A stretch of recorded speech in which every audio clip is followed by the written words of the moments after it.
Le message du jour vous est présenté par notre frère Marc.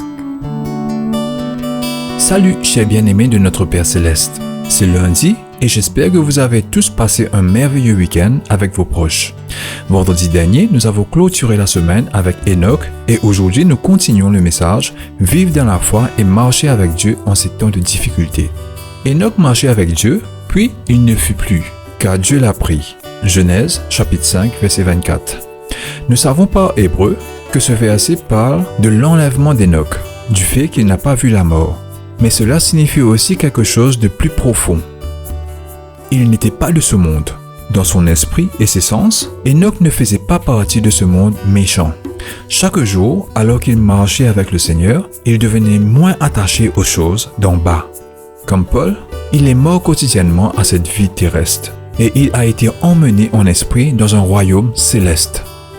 Bien-aimés, veuillez noter que pendant qu'il marchait sur la terre, Enoch assuma toutes ses responsabilités. Il prenait soin de sa famille, il travaillait, exerçait son ministère et il était occupé.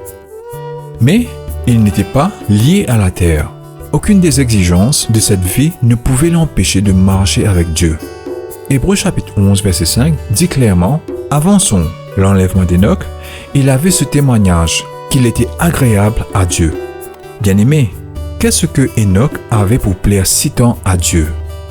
C'est que sa marche avec Dieu a produit en lui le genre de foi que Dieu aime. Ces deux versets ne peuvent être séparés. Avant son enlèvement, il avait ce témoignage qu'il plaisait à Dieu. Mais sans la foi, nul ne peut être agréable à Dieu, selon Hébreux chapitre 11 versets 5 à 6. Nous entendons souvent la fin de ce verset, mais rarement en relation avec le premier. Pourtant, tout au long de la Bible et de toute l'histoire, ceux qui ont marché étroitement avec Dieu sont devenus des hommes et des femmes avec une foi profonde. Si l'Église marche quotidiennement et communique avec Dieu continuellement, le résultat sera un peuple plein de foi, la vraie foi qui plaît à Dieu. Bien-aimés, tout autour d'Enoch, l'humanité grandit de plus en plus impie. À l'époque de Noé, c'était la même situation. Pourtant, alors que les hommes se transformaient en bêtes sauvages, pleines de luxure, de dureté et de la sensualité, Enoch devint de plus en plus comme celui avec qui il marchait.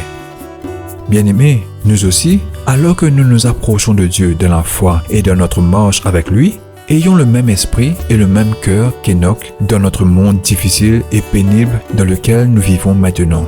Demain, nous clôturons sur ce sujet. Laissez Enoch être notre exemple dans la vie. Que Dieu vous bénisse tous. Profitez de votre journée en lui. Au revoir. Si toi aussi tu crois que la parole de Dieu est une bénédiction, partage-la et sois une source de bénédiction pour les autres, toi aussi.